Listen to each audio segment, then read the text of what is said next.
Hello and welcome to The Gaggle, where we challenge and, if necessary, destroy media narratives. I'm George Szamuely. With me today, of course, is co-founder of The Gaggle, Peter Lavelle. So, people, we've talked quite a bit in the recent past about Georgia and this new foreign agents law that the Georgian Parliament has now adopted, and it's remarkable that the rage, fury, indignation, anger that has been directed at Georgia. Well, considering what's going on in the world, they have time to kick Georgia around. I find that amazing. Yeah. Well, except Georgia is a strategic location, and you think, well, Yep. you'd have to think they're thinking about opening up a second front against. They're not thinking about Georgia. They're not thinking. No, that's the least of their concerns. The Georgian people. So yesterday, the Secretary of State, the man that you call the Undertaker. Yep. The Undertaker. Actually, I'd like to point out a number of people who also picked that up, but I haven't got any credit for it anyway. Yes. So you said the Undertaker, and he announced this is not it. This is what always happens. Yeah. So so goes that. This is the visa restriction policy. Well, you look at how long that title is. Right.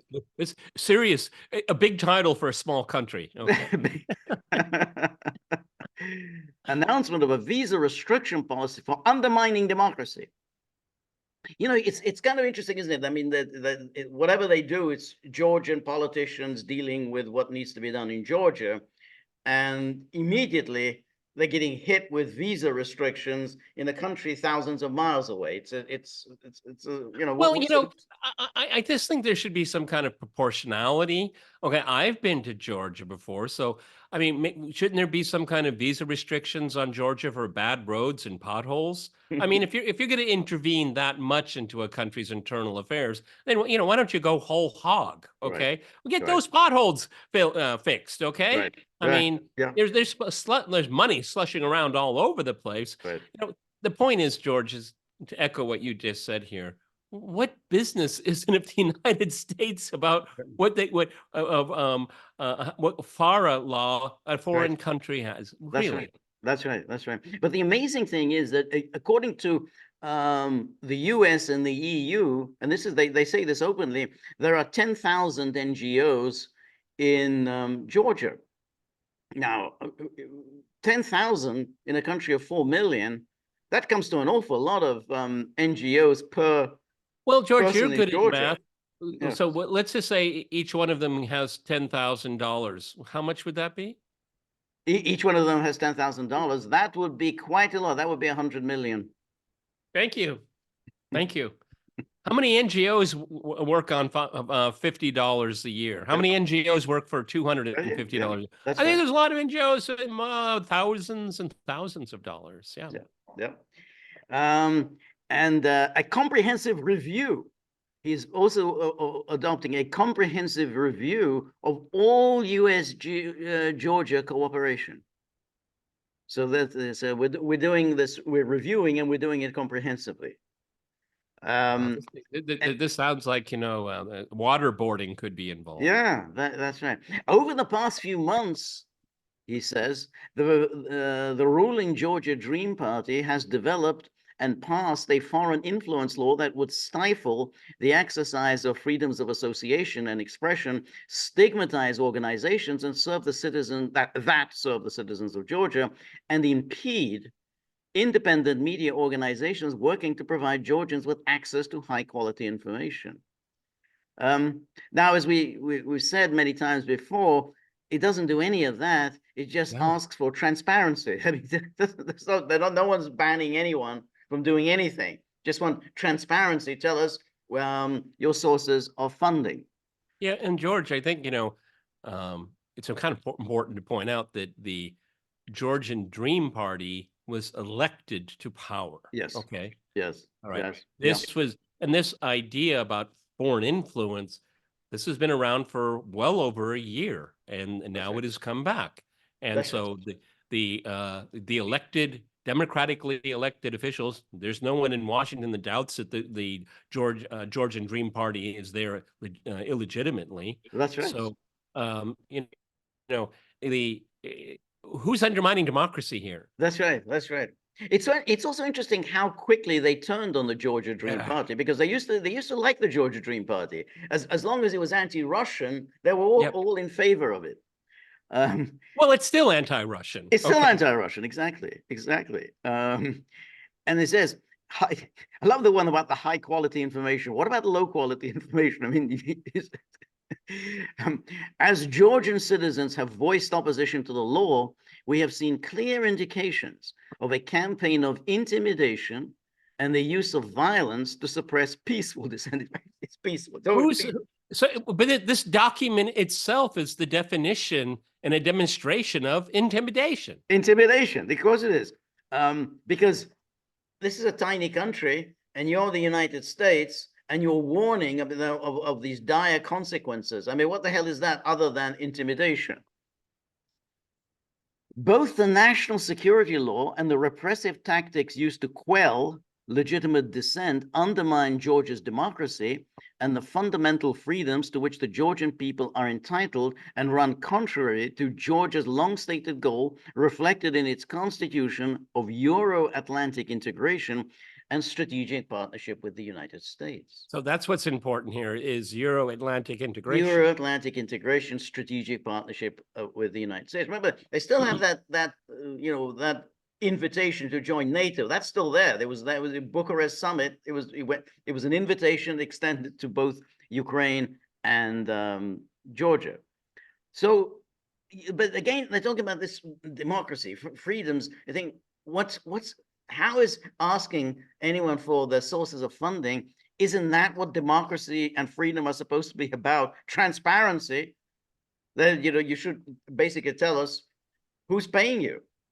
Well, that's the whole point, George, is that is the little dirty secret that you and I can see transparently, is that, well, if you have all of these NGOs and you can just stuff their coffers with money, you're going to get exactly what you want. This is a way to short circuit and go around democracy. Exactly.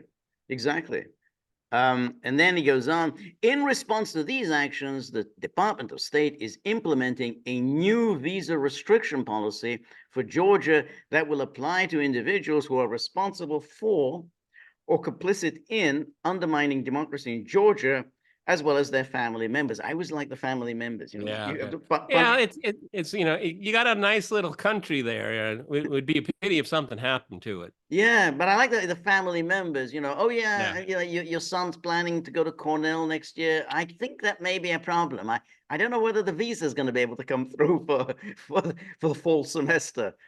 Yeah.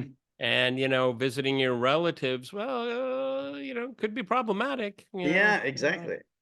This includes individuals responsible for suppressing civil society and freedom of peaceful assembly in Georgia through a campaign of violence or intimidation.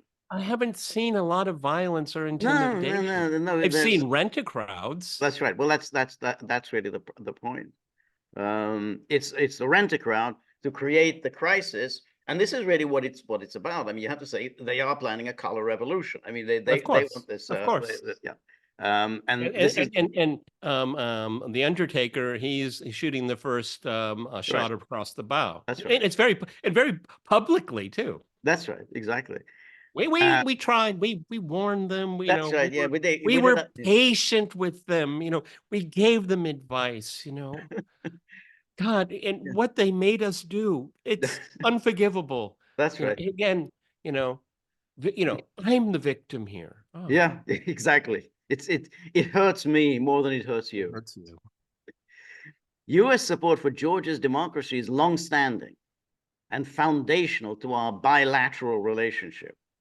Anyone who undermines democratic processes or institutions in Georgia, including in the lead up to, during, and following Georgia's October 2024 elections, which is kind of what they've got their eyes on, may be found ineligible for U.S. visas under this policy and precluded from travel to the United States. immediate family members of such persons may also be subject to these restrictions. Well, there's something that, kind of brushed over, but I think we need to mention here. U.S. support for Georgia's democracy is longstanding and a foundation to our bilateral relationship. Yeah, like when you back Saakashvili to illegally depose President Shevardnadze, That's right. is that the foundation that they're Yes, that's talking the about? foundation. The foundation Yes, was an illegal act. that's right. Exactly, exactly. But you can see this October 2024 election, that's going to be the one that they're going to mount this huge onslaught and the immediate cry of foul. The moment, if Georgia Dream prevails, then stolen election.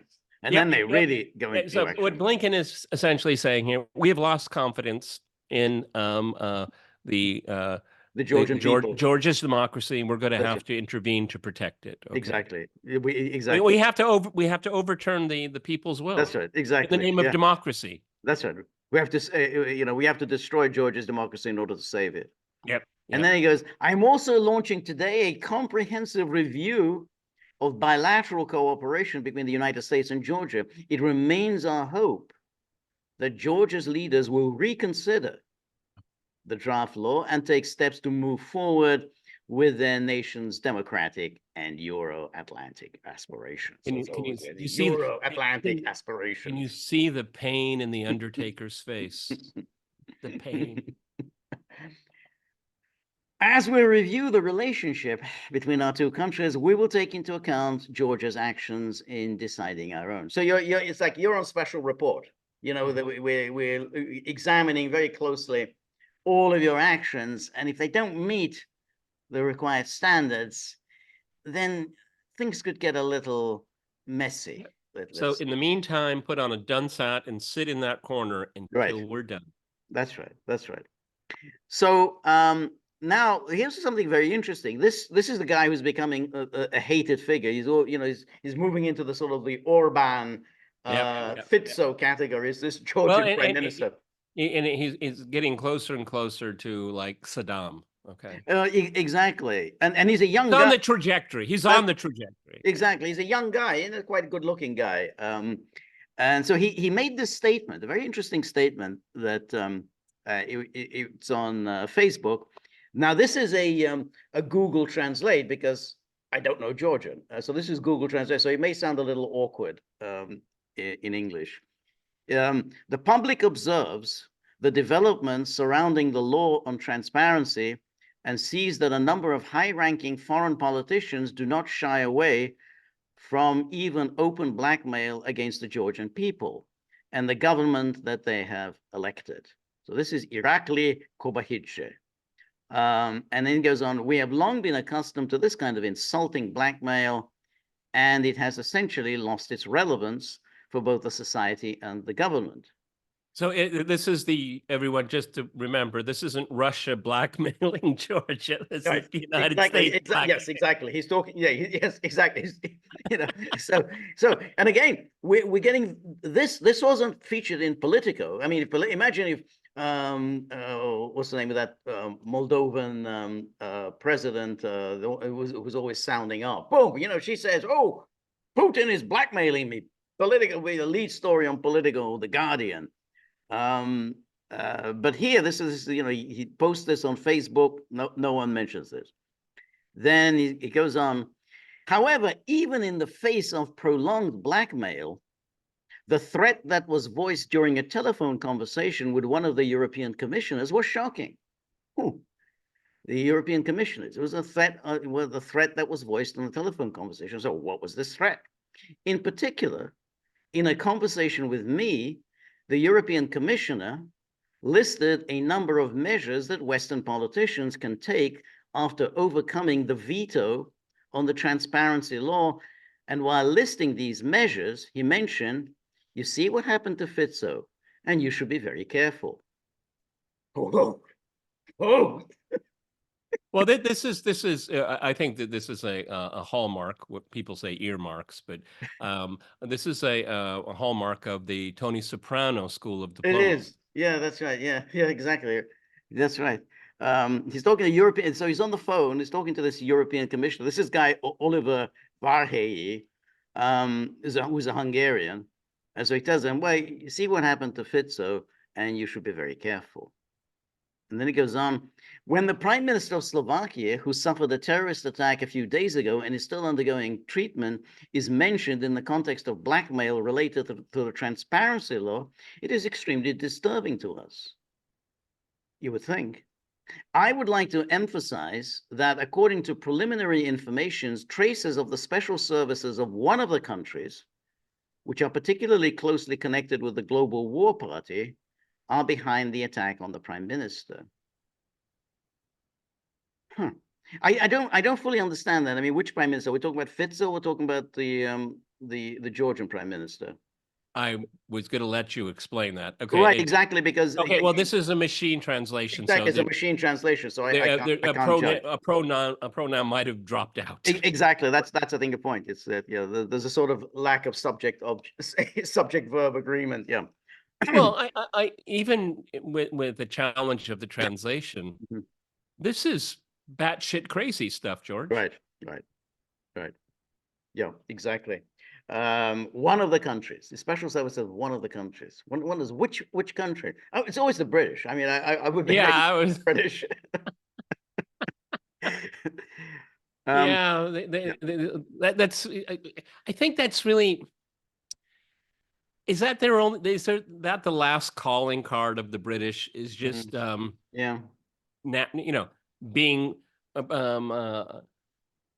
being just nasty all over the world. Yeah, okay, I mean, when do you think when you think of the UK, do you think ships? Do you think planes? Do you certainly don't think of cuisine, okay?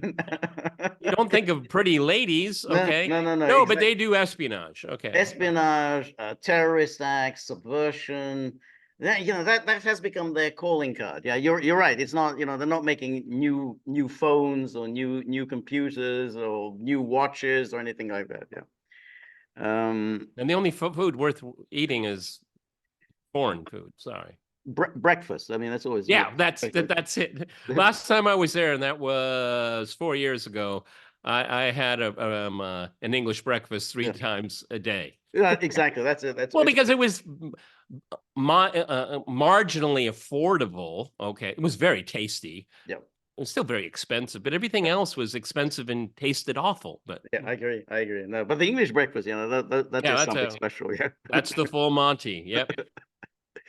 And then he goes on, for the purpose of prevention, I considered myself obliged to provide information about this threat to Georgian society. The parallel drawn with the attempted assassination of Robert Fico reminds us that in the form of the Global War Party, we are dealing with an extremely dangerous force that will do anything to bring chaos to Georgia. Now, I'm sorry, but these politicians are not pro-Russian. They're very anti-Russian. Keep that in mind. Absolutely. And this is, again, he's talking about the Global War Party, and then they are an extremely dangerous force, and they're seeking to bring chaos to Georgia. He's talking about NATO, okay? Exactly. He can't say it openly. Exactly. But you see, the thing is that the Americans read this, and they know what he's talking about, and they don't like it. You remember when we talked about this, I think last week or the week before, about that guy O'Brien, who was an assistant secretary of state who was visiting Tbilisi. He said, I don't like the things you say about us. I don't care the tone that you use towards us. It's not a tone that I appreciate. So they're going to read this and they say, we need to destroy this Georgia Dream Party. They're not pro-American. Yeah, can't you see this O'Brien guy? He's like sitting in the back of a cafe, and he's got a double espresso. And he puts in all that sugar, and he just stirs it very slowly. Don't like what you say about us. That's right. That's it. Yeah. And he's got these thugs dressed in black around them, wearing sunglasses where there's no need because exactly it's the sunglasses. Yeah, but he's just very kind of slowly. Right. That's right. So October's quite soon. You're hurting my feelings. That's right. Exactly. Yeah, we're very. I'm a very sensitive person. Yeah, that's just it's very, these things call, I'm not a well person, I'm very sick. And so when I read things like this, they cause me great distress. I am sure that their plans will not be successful this time either, and Georgia will definitely maintain peace and political stability, which is a necessary condition for the country's development. Now, he put this out there, and then the guy that he spoke to, this Oliver Varhey, issued a statement by Commissioner Varhey. And the statement is actually quite interesting. I like I go back. I always find these things quite curious here. 1 minute read. Oh, yeah. I always like that, Okay. Well, but it also it tells you, am I going to read this or not? If it's a 1 minute read, okay, I'll read it. Yeah. But whenever they say it's a 24-minute read, then that ain't going to happen. No, I don't have 24 minutes. And then it says, so, with reference to the statement made by the Prime Minister of Georgia on the 23rd of May, 2024, hereby I would like to express my very sincere regret that a certain part of my phone conversation was taken out of context. What happened to the Slovak Prime Minister could happen to you. I don't think that's out of context. Now, when somebody says that, you know from that opening sentence, in other words, everything that this Georgian prime minister said was true. So, in other words, you're confirming that what he said was true. I mean, he could have said, "Oh, that was a joke." I mean, I guess it was lost in translation, Yeah, No, but when you say it was taken out of context, it was a then joke. it means you did say it. Okay. Exactly. As a commissioner responsible for neighborhood and enlargement, it's not neighborhood and enlargement. He's the neighborhood guy. I'm in regular contact with government officials of my portfolio countries. I'm in the portfolio. My countries. Yeah, my portfolio. Yes, my territory. Okay. That's right. Exactly. I like being in a portfolio. Since communication channels always have to be kept open for direct political exchanges. Oh, goody. In the current political situation of Georgia, I have been investing major efforts in dissuading the Georgian political leadership to adopt the law on transparency of foreign influence, which can undermine Georgia's EU path. This is what I've been engaged in. That was my portfolio. I've been, banging on to Georgia that they have to get rid of this law. That's my portfolio. And then he says, being fully aware of the very strong pro-EU sentiment of the Georgian society, during my phone conversation, I felt the need to call the attention of the Prime Minister on the importance not to inflame further the already fragile situation by adopting this law. So we got this fragile situation. How do we get to this fragile situation? Well, who's making it fragile? Exactly. I mean, this was voted by Parliament. It was vetoed by the president, and then they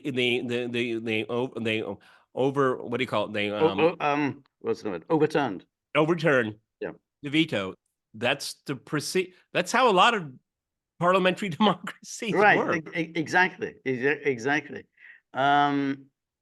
So it's a fragile situation. So you make a situation fragile, and then you kind of blame somebody else for the fragile situation. And this is what the West always does. They always use wedge issues to cause division, bitterness, and then say this is a fragile situation. You've got to be very, very careful. Well, it's interesting. There could be a level of projection that there's not obvious. This commissioner guy, he's got people above him. Right. Okay. Yeah. And I thought you were going to take care of this. Yes. This is your neighborhood. That's right. This is your portfolio. Yeah. This is your mandate. That's right. Exactly. Okay. He hasn't taken care of it. Or you haven't taken care of it. That's right. Yeah. Hit because he's a hit man. That's what it looks like to me. Okay. Yeah. And you were assigned to hit. Now. Yeah. No. What's going on? Come on. There are going to be changes at the European Commission. So you could be out of a job quite soon. And you want it to be his superiors. That's it. You lost Georgia. That's right. That's right. Well, the next job for you, one can layer up. Well, that could be in question now. Okay. You were given orders. That's Okay. right. Yeah. And shit rolls downhill, dude. So, which could lead to further polarization and and to possible uncontrolled situations on the streets of Tbilisi. These are really nasty warnings, and this is his description. And this is his correction. Exactly. This is what I said to him on the phone. Oh, good. Now that makes it okay. He said the possible uncontrolled situations on the streets of Tbilisi. And you think, well, that's the plan? That's what you've got in mind? Uncontrolled situations on the streets of Tbilisi. In this regard, the latest tragic event in Slovakia was made as an example and as a reference to where such high level of polarization can lead in a society, even in Europe. This guy should really stay away from these kinds of endeavors. I mean, he obviously is a bully, and so he's trying to put being a bully into prose. Right. It doesn't work. Okay, Really, how will it become uncontrollable? Who is going to make it uncontrollable? right. And then he says, well, look what happened in Slovakia. We had the Slovak prime minister was shot. Now, when you say that, when you're warning and threatening, and then you bring up what happened to the Slovak prime minister, how is this in any way contrary to what the Georgian prime minister said? This is what transpired during this phone conversation. He's just confirming, yeah, that's exactly what he said to the Georgian prime minister. He said, you see what happened to Fico? I'd hate to see it happen to you. I mean, you're still a young man.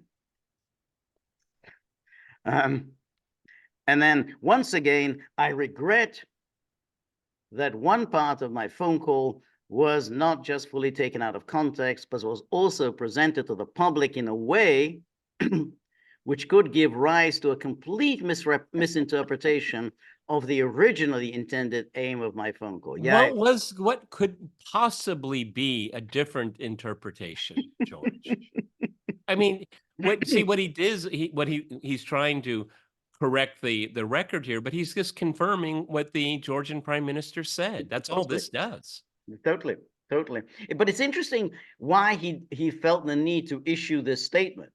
He could have just let it go. I mean, the Georgian prime minister's statement wasn't picked up. It was on Facebook. It was in Georgian. I mean, who the hell reads Georgian? And he could have just left it there. Instead, he kind of waded in. Now it's kind of been picked up, and people know something about this. Now maybe that's was it the intent? Maybe he wants it to be picked up. Maybe he wants this warning to be out there, so everybody hears this. Whoa, you see what happened to Fico? Well, it'd be terrible if something like that happened again to you. Yeah, well, this commissioner, it appears, I mean, in his own words, he's just an enforcer. That's what he is. Yeah. I am still urging the Georgian authorities not to adopt this law.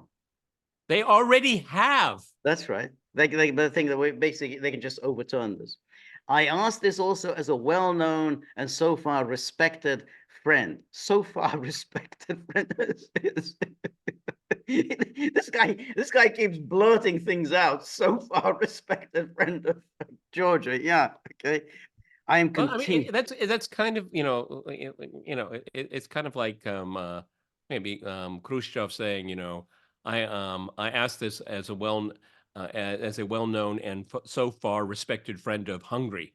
Right, exactly. So far respected. Yeah, I don't know. Yeah, I'm not sure you're going to be respected much longer. Respect a friend of Georgia. I am continuing to support Georgians working toward a European future.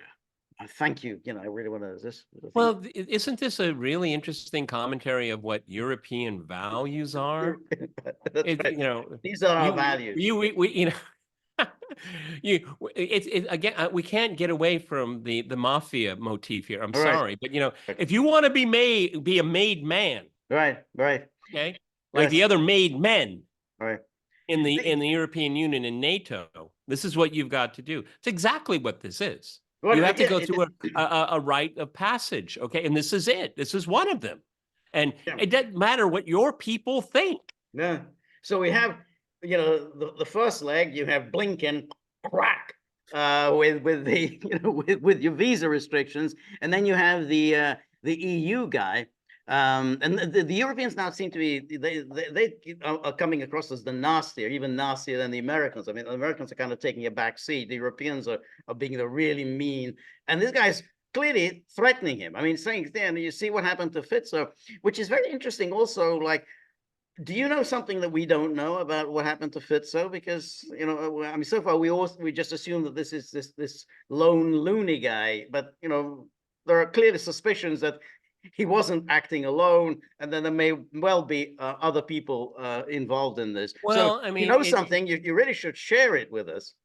well, George and I are always very, very careful here. But when you have someone that is, you know, not kind of like in the mainstream of society. I mean, the guy that did this assassination attempt, he seemed to be kind of hard on his luck, not in very good health, a lot of things. Okay, feel sorry for the man, nominally, but that's kind of the person you want to pull the trigger. I think so. Yeah.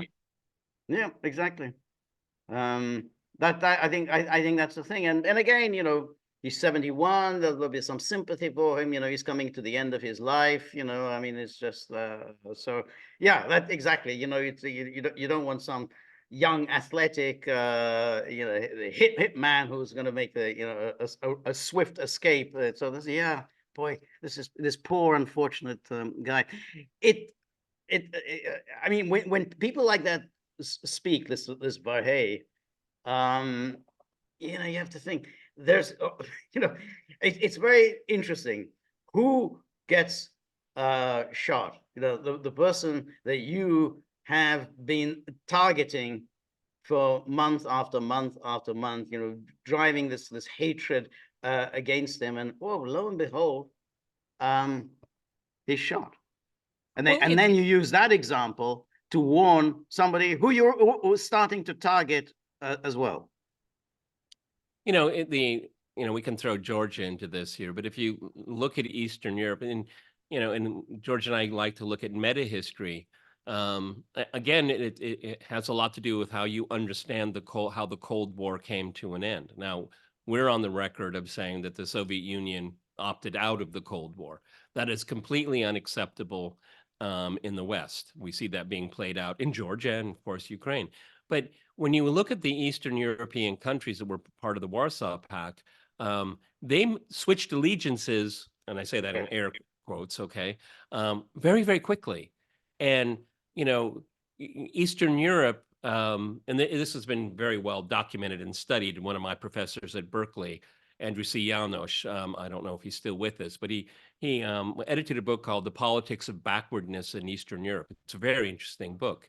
And when you look how nation building in the East, well, these are all countries that were part of empires, okay? And so, you have rabid nationalism, you have limited middle classes and all that. And Eastern Europe was kind of frozen during the Cold War, okay? And of course, the working people were given preference, at least nominally, ideologically. But then, when the Cold War came to an end, you have this kind of weird moment. Where do you pick up? Where do you pick up from? Okay, because you're no longer in the Soviet orbit. And the reason why I'm long introducing this here is that the West, particularly in the United States, see the most important job since 1989 is elite capture. That's what you need. Because if you have a vibrant civil society and a healthy democracy, well, they might make choices on their own. Okay. And that's not what the EU wants. And the EU sees this as such an opportunity because it's kind of like late stage nation building, late stage state building. Okay. And they're still very vulnerable. And I think that's right. And I think that in the case of Orban, that was a good example of someone who was groomed to be among the new elite. He got money from Soros. And initially he was a fairly mainstream kind of guy. And only when he reemerged in 2010, he was now a very different figure from what he was back in the 90s. He was no longer a Soros-like figure. So yeah, they failed with Orban, and they also failed with Fico. And you can see that they're doing something like that in Georgia. I mean, they had the Georgian Dream Party. I mean, obviously they had Saakashvili. Saakashvili was their boy, but he was such a complete disaster.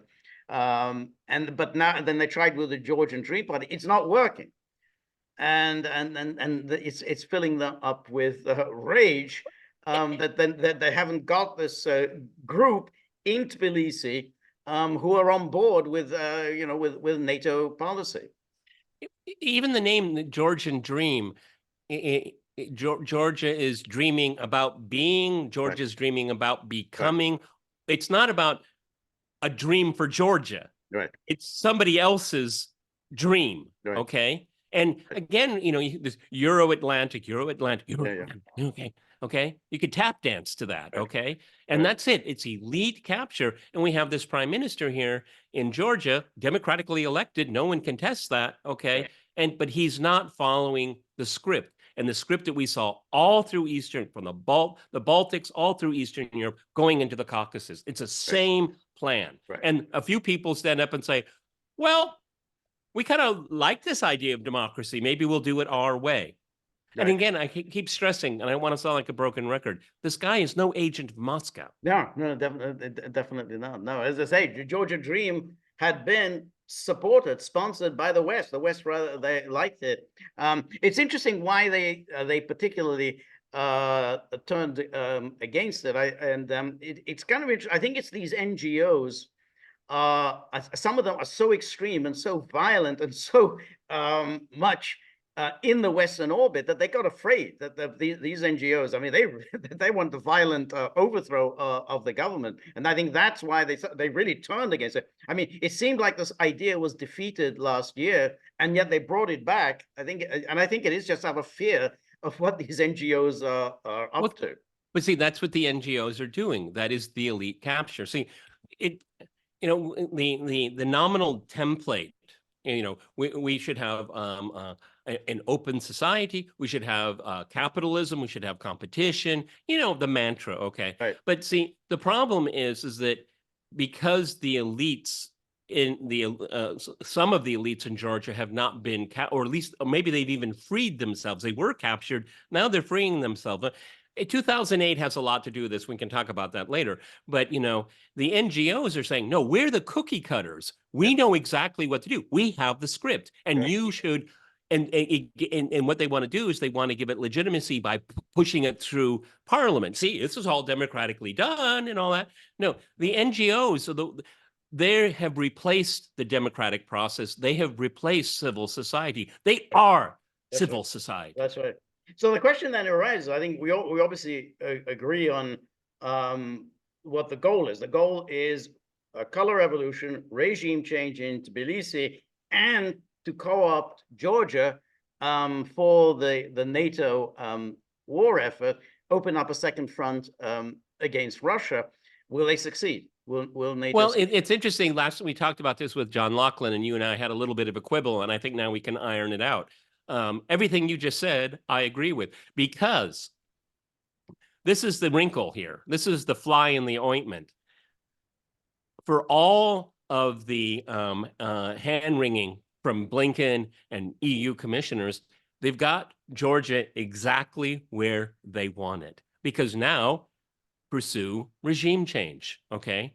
And so there's going to be an uprising, a rent-a-crowd, Maidan, and all this. Because they won't reverse themselves, they're going to go full steam ahead, okay? So I fully expect that. The thing is that what's interesting is that the game plan, the game plan has always been, we look at Moldova, we look at Georgia, is to use the anti-Russia card. And that's not working here, okay?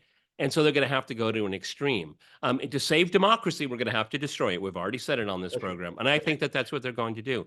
The empire is unforgiving. It has no empathy. It has no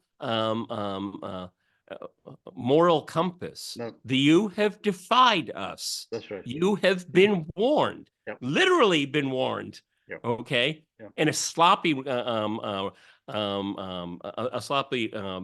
apology explanation isn't going to work. They've shown their cards.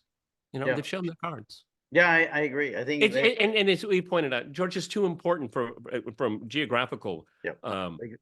exactly. Because look, things ain't looking good in Ukraine. Okay. And so they need, as part of compensating for that, they're going to become more and more aggressive. These people see everything as a window that is contracting. Okay. Right. And that's why they have to force events. Folks, this Foreign Registration Act, this is a small beer in the scheme of things, but this is where they're going to hang their hat. Yeah. And this is a perfect opportunity to do it, to save democracy, for transparency. It's anti-democratic, and what they're doing is against transparency. But that's exactly how they do it. They always flip the script. No, that's exactly right, and they do it in the United States. So why wouldn't they do it? Right now, Georgia? Yeah. We remove people from the ballot in order to enhance democracy, and the media happy to play along with that story. Oh, that strengthens democracy when you limit people's choices. So you absolutely say, yeah, of course. It's in the name of democracy, freedom, and transparency that we want to get rid of a law that demands transparency. It's all in the name of transparency. So see, what they want is they want the parliament they want the constituents that vote for parliamentarians to be the NGOs. They are the voters. That's what they want.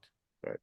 Yeah, that's right. And you know why? Because it's controlled. You know what the outcome will be, and there will be no meaningful debate. That's right. Well, that's the thing. There's an election coming up. You can be absolutely certain that all of the usual cast of suspects, National Endowment for Democracy, and all the numerous NGOs that are funded by the National Endowment for Democracy, or International Republican Institute, National Democratic Institute, the Soror, Open Society, you name them, they're all going to be very active in that election. It's going to be crowded. It's a small place. Crowded field. But one thing, I don't know if this is knowable, but as the election approaches, how much more embassy staff will the U.S. and the EU have on the ground? I saw it with my own eyes. I saw it with elections in Ukraine. You have always. I saw an election in Georgia where I think I've already told the story. I saw these Americans, and they had around their neck U.S. Embassy Kiev, but they were in Tbilisi. Yeah. But that's, and two of them even said, yeah, they flew us in, we have to help Saakashvili. And I said, you mean watch the election? Yeah, and help Saakashvili. That's right. We're open about it. But that's the thing. And so you have to then think that Georgians really have to be now very alert. Do not allow them to start, boosting their stuff, because they're going to, all of the EU countries and of course the United States, they're going to start building up their massive stuff. Don't allow this. That's it. You say that, numbers freeze right now. That's it. There's a freeze on embassy stuff. No importation of masses of essentially foreign agents. So it's up to we'll have to see whether this guy, this prime minister, who seems a pretty decent guy, whether he has the wherewithal to see this through. There's another thing that's been a real sore spot for the EU, and particularly the United States, is that the Georgians, not with a big heart and not with certainly a smile on their face, but they've mended a lot of their relations with Russia, particularly when it comes to trade, okay? Because it's a small country. Georgian wines are very much welcomed in Russia. People like it. And, if we have this, what I think is only a matter of time, colored revolution, they're going to have to cut their ties again, economic ties again, and there are people to be. There are a lot of Georgians in Russia, everybody. Okay, a lot. Okay, and very successful people, by the way. And so again, look at Ukraine's trade. Okay, you don't trade with the Russians, but does that mean you're going to trade with us in the European? No, not necessarily. Okay, it's to their detriment, and that's exactly what's going to. Ukraine is a huge country compared to Georgia. Okay. and their economic opportunities are limited, they will force them to cut that to their own detriment. No question. Yeah. Yeah. Well, Okay, everyone, following the maybe that election. George and I are like the two, we're two wolves howling in the woods. I mean, I'm reading all these articles. They are all so heavily propagandistic. I mean, they don't even say the obvious things here. Okay, Right. That's right. The anti-Russia card isn't in play here, and that's what's so frustrating. So they're picking on this Foreign Registration Act. Yeah, that's right. Yeah. All right, everybody. This is Peter and George. This is the Gaggle. This is Friday. That means the hiatus, the parchment is in front of us. Okay, as far as it's desert as far as the eye can see until Tuesday. Yes. Tuesday, 3 p.m. Eastern Time. Please join me. Come with comments, criticisms, suggestions, ideas, opinions. Everything is welcome. On the way out the door, think about Johnny Apple. It doesn't even, he doesn't even attend anymore. He's like, I've got other things to do with my time. My time's It's valuable. his nap time. It's his nap time. Yeah, exactly. Valuable time. I can't lose valuable nap time. So, if you want to see him play a more active role, see if you've got a few bob in your pocket. If you have, whip them out, dunk them into that tip jar. And then one day he might actually wake up and join us. We're very grateful for all of your help, friendship, and support. The more you're able to donate, the more of these videos we can make, the more we can improve on the technology. And above all, we might get these hounds to return, and to show some respect for us, because at the moment they don't seem to have much respect, but not for me anyway. So remember, if you like the Gaggle, please like, share, and subscribe. See you soon. Bye.